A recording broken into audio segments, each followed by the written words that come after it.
Hey, good Friday to one and all. How you doing? What's the good word? Thanks for coming back. Thanks for tuning in. Welcome to another episode of Sometimes the Old Man is Right. As always, I am your host, Lamont Ferguson. What am I doing? I am playing the role of the old man. That's what I do. I thank you all for tuning into episode 7. 7, that's a thing, right? 7 is a thing. Lucky 7? 7, the amount of people that download? It's a thing. Thanks for coming in. I hope you had a good week. My week was decent. Thank you for asking. I know you do in your head. It's a lot of prep. That's what's happening this week. A lot of prep took place for me to go back to work because next Thursday, I believe, I don't have the itinerary yet, but I believe I should be flying out to Tampa Bay and then hopping on a ship on Friday. So by this time next week, I should be hopping on board the Celebrity Constellation. I believe that's the ship. I hope so. I know it's a celebrity ship, so whatever celebrity ship is there, I'm going to jump on. And then they'll tell me whether I'm in the right place or not. So it's been a lot of getting ready for that. A lot of fine-tuning of the act, a lot of getting the production aspect of the act together.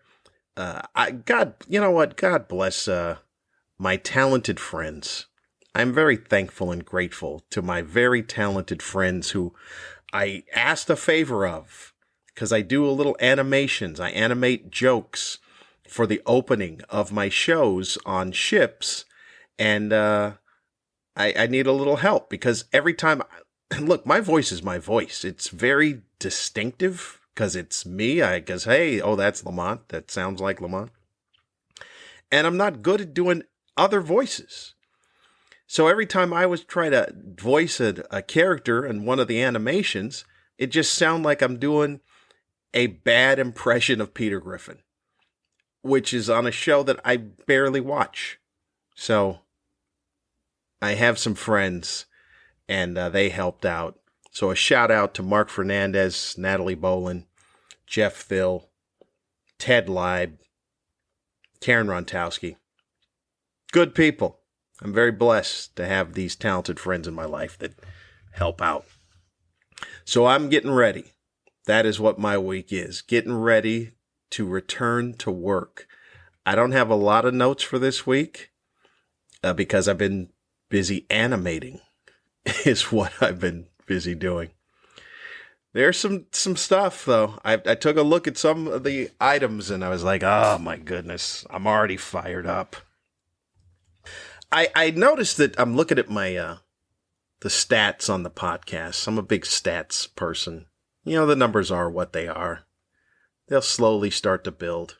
There just seems to be a thing about podcasts that they say, oh, there's no rules on the podcast. And so I'm trying to look at other podcasts that are successful. And everyone's got a partner. Everyone's got a guest, even though when they tell you, hey, there are no rules, but then that seems to be the thing is that everyone has a guest or a partner on there. It's just me.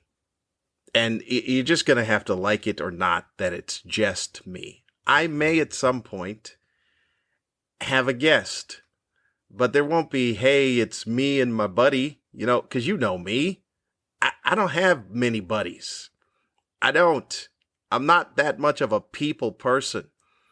That's what my fan base is, just like me, which makes them not an ideal fan base, by the way, because we all bond on the common ground that we don't like other people. And that is what my fan base is. My fan base gets me because they're like, he doesn't like people and we don't like people. The only reason we're here is because he don't like people. That's my fan base. My fan base is a little cantankerous, a little cranky. My fan base has called me out at times. Like, oh, are we going to hear the same jokes? Good Lord, are you a fan or not? What is going on here? I need those. I need the zealot fans, but I don't think that's my personality. I don't think I'm going to be a guy that ends up with the zealot fan. I see a lot of them. I see a lot of comics.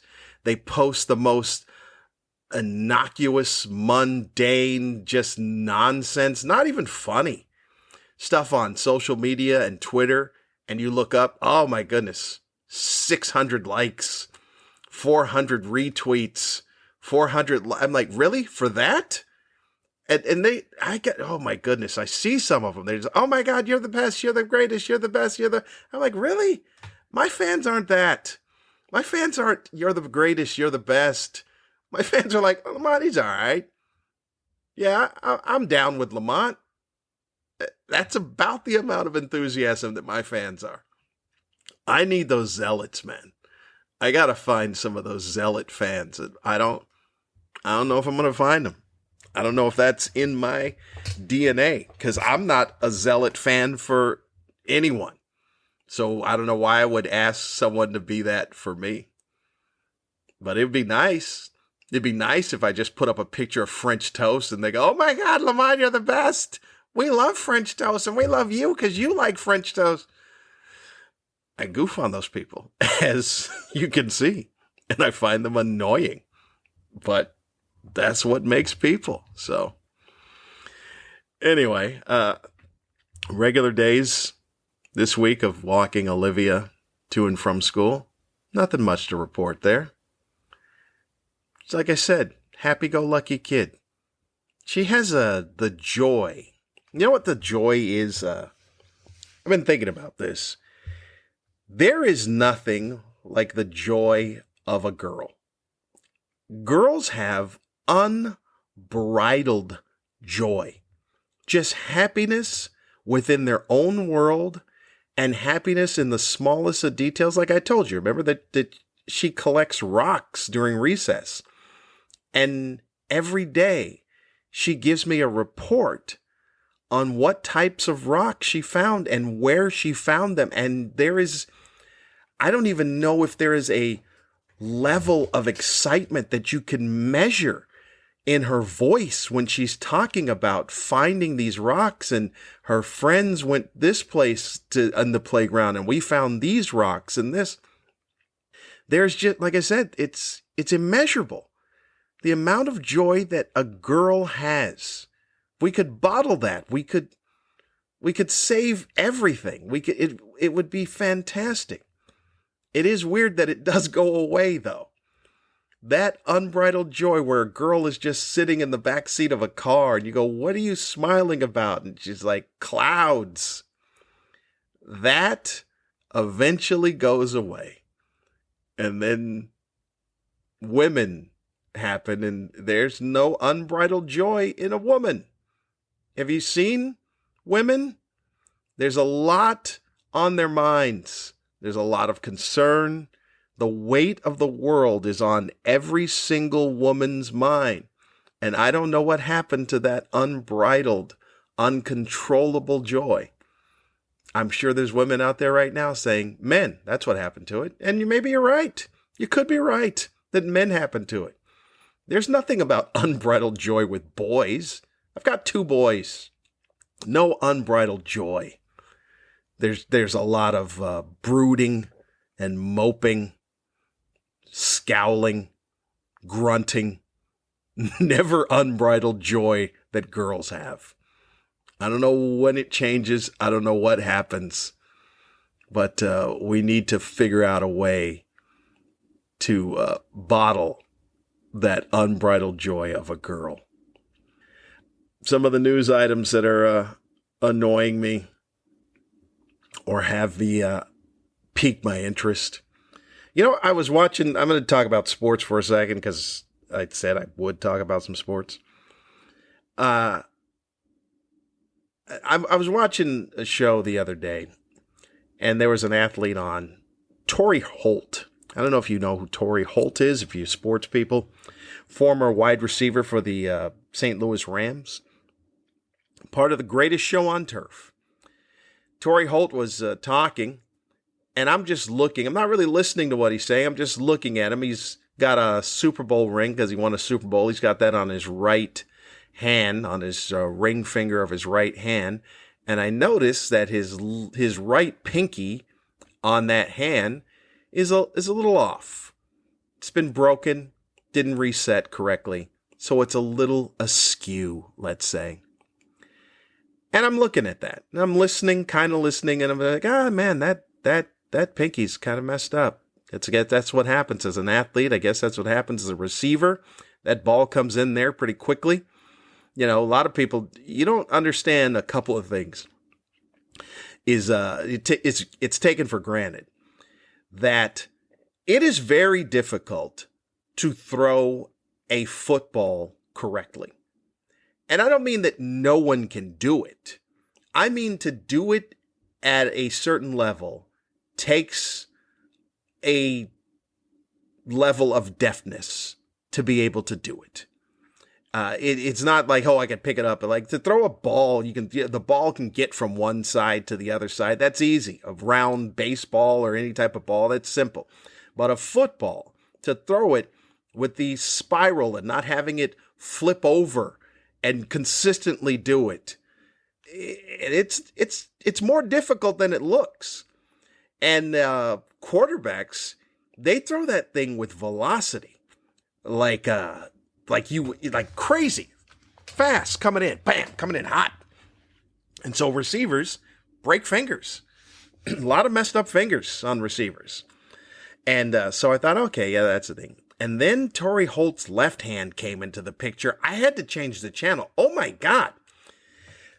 His left ring finger is pointing in, I don't know, at least 4 different directions. I'm like, good Lord. And I've seen this on other athletes before. I've seen the Kendrick Perkins. Kendrick Perkins had a finger like where and I'm just, could pro athletes who have, or former pro athletes who have jacked up fingers, stop gesturing like you've got normal hands. It's hard to watch. I don't even know what you're saying because all I'm doing is looking at your fingers that are flashing gang signs on their own. Like I said, I had to change the channel because I couldn't. And you're a pro athlete or a former pro athlete. You could get that fixed, couldn't you? You're with the best of doctors. And they went, just let it heal. It's normal for fingers to be at right angles and acute angles and obtuse angles all at the same time. I then saw this story about football, keeping on the same lines of football. So there's a school here in California. And the news story that came out last week was that a quarterback threw for 13 touchdowns in a game. 13 touchdowns in a single game. And this school won the football game 106-0. 106-0. So you're like, all right, that happens from time to time. What are you going to do?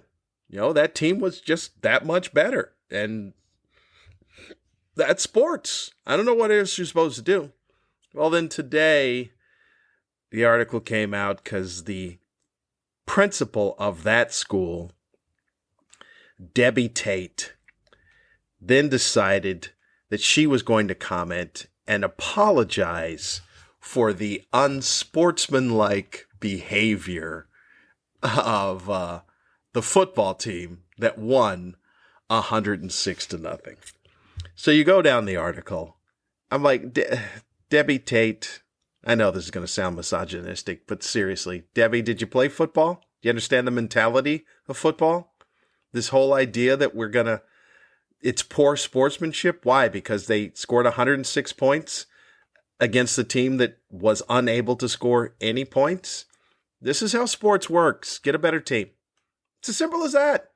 Get a better team. Get a better schedule. Don't schedule against that other team. Why don't we just not keep score? Here's the thing that got me. Because if I got beat 100 and whatever to nothing, yeah, there are certain things in sports where you go, that's a bit much, and you get a little annoyed by it. I remember playing basketball once, and a team was destroying us. And then a guy went up for a layup, but instead of laying it up, he did some sort of weird, underhanded type of showboating layup thing. And yeah, I got pissed. Our team got pissed because you were showing the other team up. It was poor sportsmanship. But you know what? We were getting killed. We weren't that good. It'd have been nice if we were better. But that's just how it is in sports. It's the most bottom line thing that there is. Either you're good enough or you're not good enough. It's as simple as that. So the team was up 83-0 at halftime. The part that got everyone upset was they were up 104-0. And they went for two. And I guess that's why the principal decided to chime in and say, this is poor sportsmanship because you went for two after it was 104-0. I don't know who's getting mad after 104-0 that you went for two to make it 106-0. Were you angry when it was 83-0? What should they have done? Not showed up for the second half? Maybe start pulling fans out of the stands to play the game. Maybe that would have been good for it. Yeah, it is. This reeks of the whole soccer thing, the whole we're not going to keep score. We just want everyone to have a good time with this goddamn nonsense. It's sports. Sometimes you lose 106-0. Sometimes you win 106-0. But that's what the basis of sports is. The reason they went for the two is because they were trying to tie a record that had been set like in the last 5 years at a school in Hawaii had scored 106 points in a game. So they were trying to tie that record. All right, I'm fine with it. Dick Vitale jumped out and talked about, it's unsportsmanlike. Shut up, Dick. Shut up. Look, as an old man, I'm going to say you're an old man. Sit the fuck down. Shut up. What happened to your whole diaper dandy? What about the people that aren't diaper dandies? Isn't that unsportsmanlike? Shut up. Yeah, I've become that guy. When it comes to sports, I am that guy. You lost 106-0. Would you have felt much better? Would your self-esteem been much better if you lost 104-0? It wasn't even like the record. That I hate when people use the double word to make it emphasis. That's just me grasping for words and I couldn't find it. It's not even the record. How's that? Because I looked it up and the record was set in 1927 when a school in Kansas defeated a school 256-0. 256-0. You know what I've never heard of from that school or from that story? Anyone talking about how it was poor sportsmanship. That I don't recall that. I didn't even know about it. There's no one still sitting around moping going, oh, my future was ruined. Why? Because, well, the school in Kansas, they were running up the scoreboard on us at 256-0. Stop it. Stop with the nonsense. This is the sport. You don't want to lose? Then don't play. That's how you avoid losing. Ridiculous. Another thing on the sports, PETA. PETA has jumped into baseball, apparently.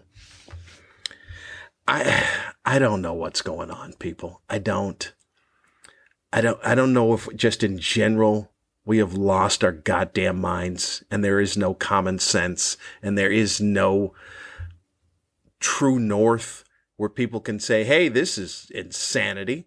Because it seemed like there was a week of insanity. Even more so than normal.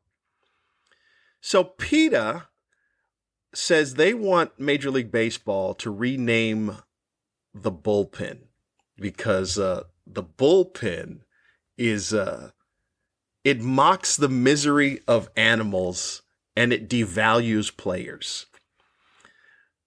Who Who said this, Peter? Who told you this? It devalues players. I've never heard a player say, man, I don't want to be in the bullpen because it devalues me. Devalues who? The multi-million-dollar employee that is throwing a ball? It devalues him? Oh my goodness, I make $6 million a year. Now I got to go to the bullpen. I don't know how much that's going to knock down my morale and my value. Again, shut the fuck up. I think that's what this episode's going to be. Just shut the fuck up. Can we... PETA, you know what this tells me? This tells me that apparently everything that PETA stands for has been solved. Apparently there are no more animal testing. There is no more cruelty to animals. There's no more animal smuggling. PETA, you won. You defeated. You've achieved the ultimate goal. You defeated the last boss in this game that PETA plays. You went up the rung and defeated the last boss because now you decided, oh, we've got to turn our attention to the major league bullpens and baseball. That tells me you don't have fuck all to do. You have nothing to do. You've like I said, you've achieved your goal. It mocks the misery of animals. All right. You can't point that to the animals because that's what PETA's whole thing is. They believe they speak for the animals. All right. I don't know if the nuance of mocking is something that animals get. Whenever somebody sees a cow, they automatically go, moo.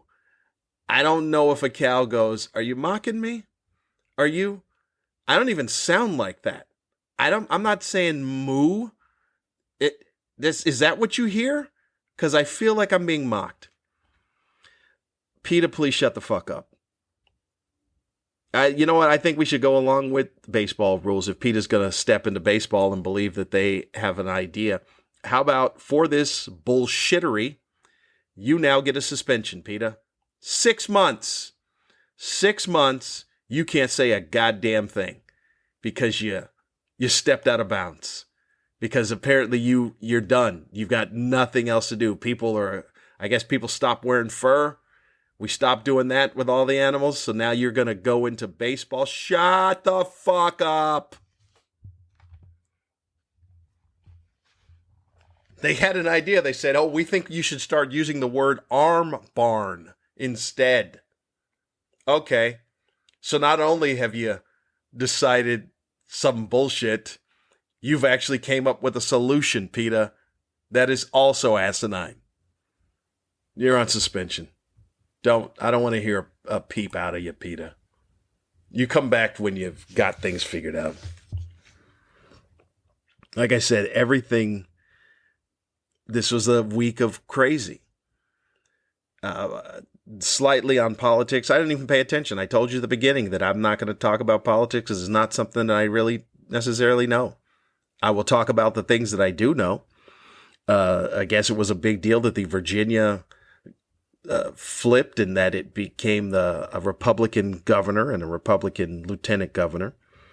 I didn't even pay much attention to it. Then I did a little more research and realized that it was kind of on the whole white fear thing about critical race theory and immunity. All I know is this. I'm not even going to get into any of that. This is what I know. Republicans are better at politics than Democrats. It's as simple as that. The game is politics, and Republicans are much better at that game than Democrats, because Democrats try to play a different game altogether. I don't even know what it is. It's like, hey, we're going to play this game. And Democrats are like, oh, well, we'd like to play this game. Like, well, that's not the game. And like, yeah, but this is the game we want to play. Okay, then I guess you're going to lose. 106-0 is what you're going to lose. Republicans are better at it.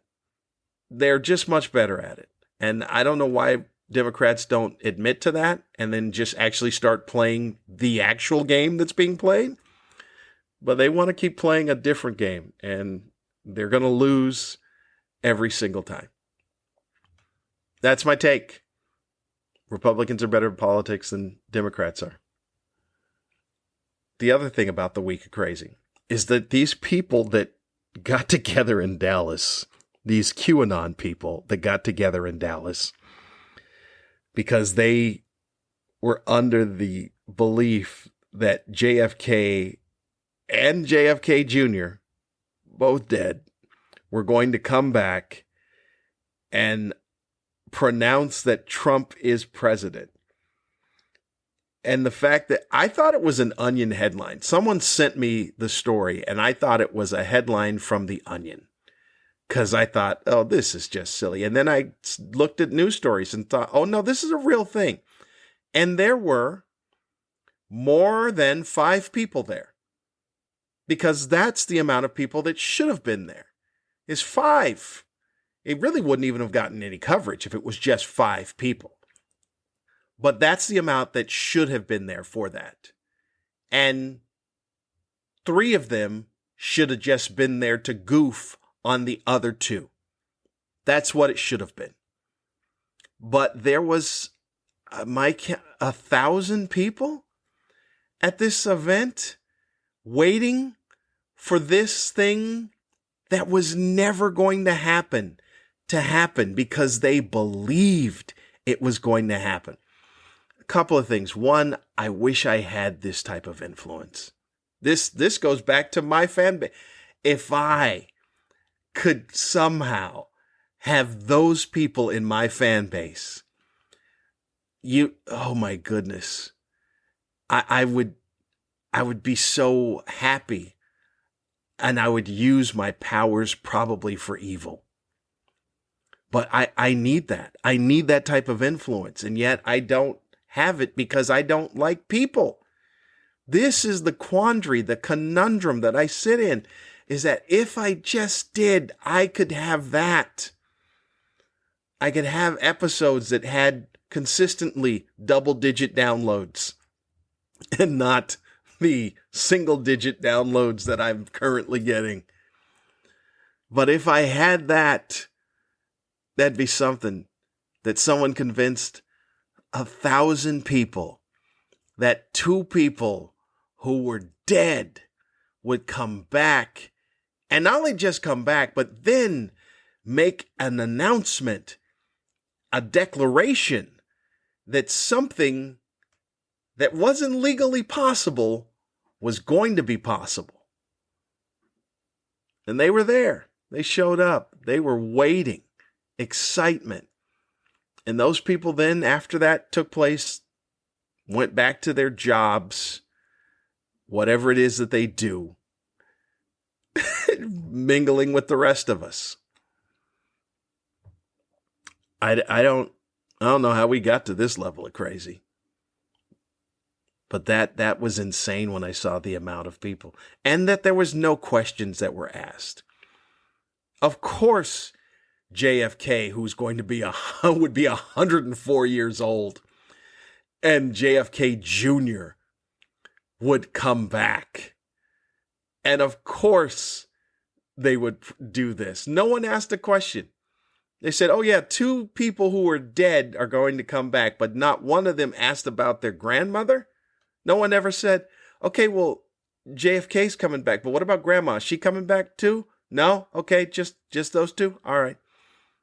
Nobody asked about the grandmother. Nobody asked about somebody that they actually know whether or not they were coming back. Nah.